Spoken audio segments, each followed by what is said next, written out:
C'est quoi ton métier? Tu fais quoi dans la vie? C'est quoi ton travail? Tu fais quoi toi? Tu vas faire quoi plus tard? Tu me fais découvrir ton métier? Salut, moi c'est Rémi et vous écoutez Emploi en perspective. Alors, prêt à découvrir un nouveau métier qui recrute en Occitanie? Chaque semaine, retrouvez-moi avec un nouvel invité et un nouveau métier. Ici, on casse les préjugés et on donne de vraies solutions pour se former. Le métier d'aide à domicile a été mis en lumière pour être considéré dans la liste des métiers dits de première nécessité pendant la crise Covid et devenir un enjeu central dans un contexte de vieillissement de la population et d'allongement de l'espérance de vie. Malgré cela, alors même que toutes les statistiques montrent que les candidats sont en quête de sens, le métier semble délaissé.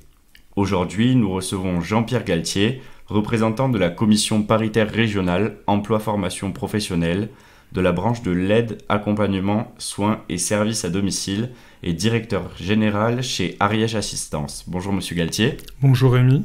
Merci de nous recevoir. Je vais vous poser la première question. En quoi les aides à domicile jouent, selon vous, un rôle absolument central auprès des personnes âgées et des personnes handicapées ? Leur intervention au quotidien permet à ces publics fragilisés par l'âge ou le handicap de continuer à vivre chez eux le plus longtemps possible dans les meilleures conditions. Pour les personnes isolées, handicapées ou âgées, elles animent leur journée à travers leurs interventions et de par leur présence, elles maintiennent un lien social. Enfin, elles contribuent, elles jouent un rôle essentiel au titre de la prévention. Alors, on le voit en période estivale à travers la prévention liée aux effets de la canicule et les précautions d'usage pour éviter la déshydratation. Mais tout au long de l'année, elles sont les sentinelles et les premières à repérer les fragilités chez ces publics. Fragilités sur les fonctions telles que le déplacement, les difficultés de déplacement qui s'installent, elles les repèrent, ce sont les premières à les repérer. Des difficultés autour de la nutrition, les déséquilibres lorsqu'ils s'installent, la perte de goût, les difficultés à mâcher, à déglutir, enfin à avaler, à mâcher liées à l'âge. Le lien social, l'isolement suite à des pertes, à des décès dans l'entourage, mais aussi elles sont des sentinelles et elles peuvent repérer les risques de maltraitance ou encore l'épuisement des aidants naturels auprès de ces personnes. Plus de 3 ans après le premier confinement, pouvez-vous partager avec nous votre regard sur les enjeux d'aujourd'hui des structures d'aide à domicile en Occitanie ? Alors, les effets de la crise sanitaire ont constitué, d'après moi, un véritable accélérateur du virage domiciliaire. Les personnes souhaitent encore plus qu'avant vivre chez elles le plus longtemps possible et éviter les EHPAD qui ont acquis une image un petit peu d'enfermement pendant ces périodes de confinement. Les autres enjeux des structures d'aide à domicile aujourd'hui, c'est l'évolution du système de santé qui va de plus en plus vers une politique d'intervention ambulatoire avec des retours à domicile de plus en plus nombreux et rapides et qui nécessitent du coup la mise en place d'un accompagnement pour des personnes qui sont fragilisées, encore plus fragilisées par l'hospitalisation qu'elles ont subie et des délais d'hospitalisation de plus en plus courts. Enfin, on a une inversion des politiques autour du handicap puisque des organisations internationales reprochent à la France de ne pas avoir de politique suffisamment inclusive autour de ces questions du handicap et on a donc de plus en plus de collaboration à développer avec les acteurs historiques du secteur du handicap. Et le dernier point, mais celui-là il n'est pas récent, c'est la pression démographique, comme vous le citiez en introduction, qui va mécaniquement accroître les besoins d'accompagnement à domicile. Des besoins qui augmentent. L'aide à domicile aujourd'hui, c'est un métier qui est toujours majoritairement féminin. C'est vrai qu'on entend souvent cette idée reçue. Est-ce que cela a évolué ? Est-ce que c'est toujours un métier à dominante féminine ? C'est encore une réalité. même si la proportion des hommes progresse, en ce qui concerne l'Ariège Assistance, la progression a été de 70% du nombre d'intervenants masculins entre 2021 et 2022, mais ils ne représentent encore que 7% d'effectifs. On constate qu'ils sont de plus en plus acceptés par les bénéficiaires, y compris sur les actes d'aide à la toilette. Donc on est dans une progression, une timide progression, mais c'est vrai que c'est encore majoritairement des métiers féminins. Pour continuer sur les représentations du métier, est-ce que vous pensez que c'est un métier résolument solitaire ? C'est tout le contraire. Un métier résolument axé sur les relations humaines, puisque c'est un métier de relation avec les personnes aidées, avec leur entourage, mais aussi avec la responsable de secteur et des collègues. En fait, c'est un métier qui nécessite d'être autonome, mais surtout pas indépendant et solitaire. Des évolutions autour de ce métier ? Alors les évolutions, on a eu une évolution, une reconnaissance salariale avec l'avenant 43 qui a été mis en place en octobre 2021 et qui a fait progresser en moyenne de 15% les salaires sur la branche de l'aide à domicile. Et cet avenant 43 encourage la progression de carrière, pas uniquement par l'acquisition de diplômes, tout en préservant les éléments de rémunération liés à l'ancienneté. Les évolutions ensuite du métier, c'est plus on a à prendre en charge des publics, qu'ils soient handicapés ou qu'ils soient personnes âgées fragiles, plus les dimensions relationnelles et sociales du métier prennent le pas sur la dimension technique. Un métier avec des évolutions, donc. En tant que directeur général d'une association d'aide à domicile, quelles sont, vos actions pour attirer de nouveaux salariés ? Alors la première action pour attirer des profils un petit peu plus éloignés de l'emploi, c'est la mise en place d'une antenne du GEC de Toulouse sur le département de l'Ariège.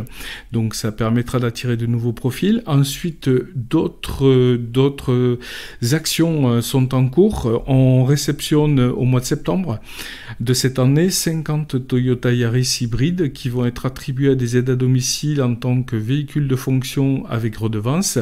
Et on a prévu une deuxième tranche de livraison de 50 autres véhicules en 2024. C'est des pistes d'action en travaillant sur les outils de la mobilité qui vont très certainement être attractifs et surtout fidéliser les salariés en place. Moi, je ne connais pas forcément beaucoup ce métier. Qu'est-ce que vous me diriez aujourd'hui pour me donner envie d'exercer cette profession ? Ce sont des métiers qui permettent de développer des relations privilégiées avec les personnes chez qui les aides à domicile interviennent et leur entourage. Elles rencontrent des situations très variées qui peuvent être, c'est vrai, source de stress en début de carrière, mais qui sont très stimulantes au bout de quelques mois. La routine n'existe pas dans ces métiers-là. Ils évoluent en permanence en fonction des publics, des lieux d'intervention, des politiques publiques. Et le sentiment d'utilité sociale était une véritable source de satisfaction pour les salariés, satisfaction permanente avec des manifestations de la part des publics d'une reconnaissance qui est constante. Quelle place donnez-vous à la professionnalisation dans ce métier ? En ce qui concerne Ariège Assistance et avec le soutien de l'OPCO Uniformation et des politiques de la branche, on organise, nous, sur l'association, plus de 200 départs en formation chaque année. Les besoins de formation sont en fait à la hauteur de la diversité des publics auprès desquels les intervenantes interviennent et des diversités de missions qui nous sont confiées. Quelles sont les perspectives d'évolution aujourd'hui pour une personne qui exerce dans l'aide à domicile ? Alors après quelques années d'exercice sur les actes quotidiens au domicile, on leur propose des formations qualifiantes au diplôme d'état d'accompagnant éducatif social ou au diplôme d'état d'aide-soignant si elles sont sur des territoires SPASAD, services polyvalents et des soins à domicile.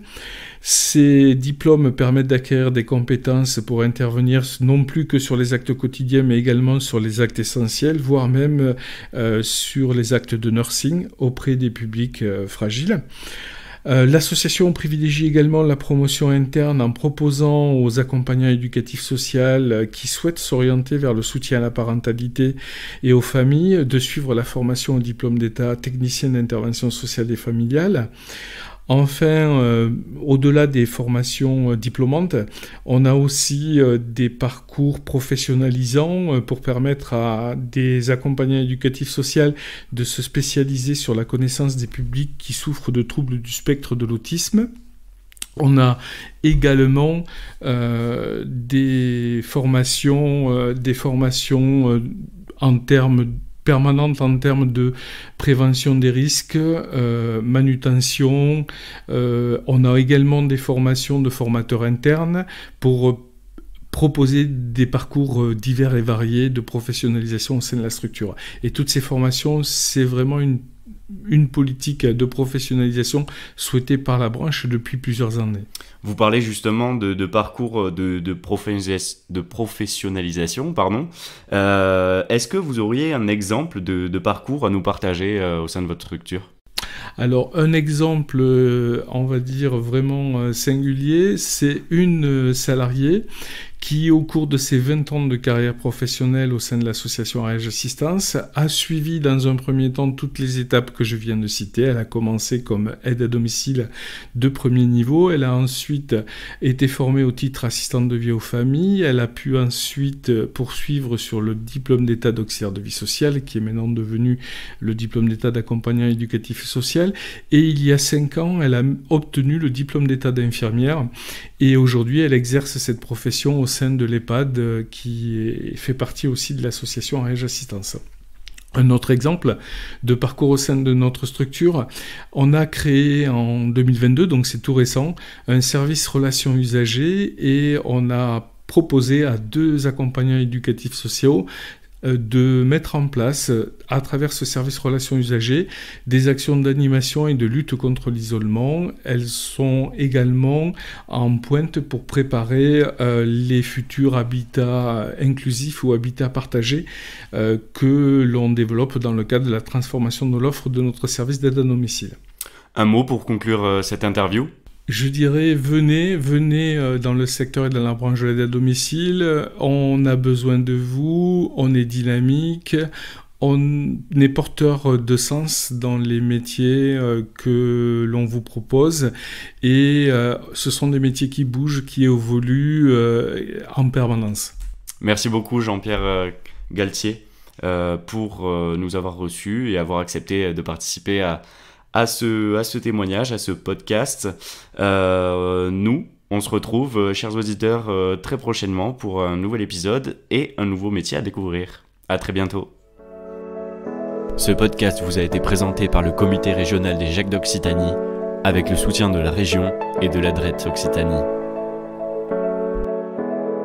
Retrouvez-nous très bientôt pour de nouveaux épisodes, de nouveaux métiers et de nouveaux invités.